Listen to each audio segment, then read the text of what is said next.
Mana shunaqangi yangi mahalladan yangi uyni qurib, katta 5 sotuq, 6 sotuqli uchastkani qurib, mazza qilib yashashni orzu qilmaydigan odamni o'zi bo'lmasa kerak. Xuddi shu joydan sizga yevro korobkani tayyorlab qo'ydim. Yuring, uylarni ichlarini bitta ko'rib chiqamiz. Darvozaxonamiz ham ko'rib turganingizdek kengina holatda.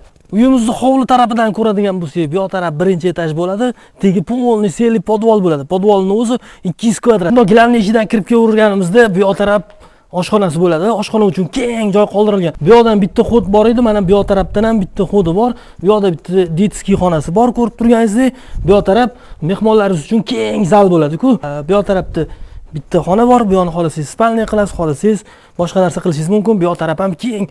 Har bitta xonalari keng holatda joylashgan. Endi boloxonada tepada ham ikkita joyi bor. Podvolni aytdim-ku sizga 200 kvadrat deb.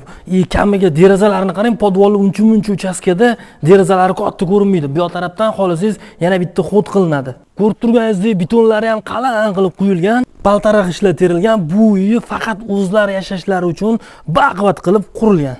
5 sotuq 8 ta xonadan iborat. Fasadini o'zi 20 metr.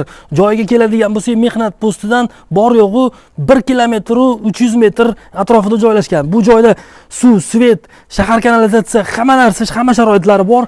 Narxi $170 ming. Shunday olib turib, qurilishni davom ettirib borishingiz mumkin. Sog' bo'ling.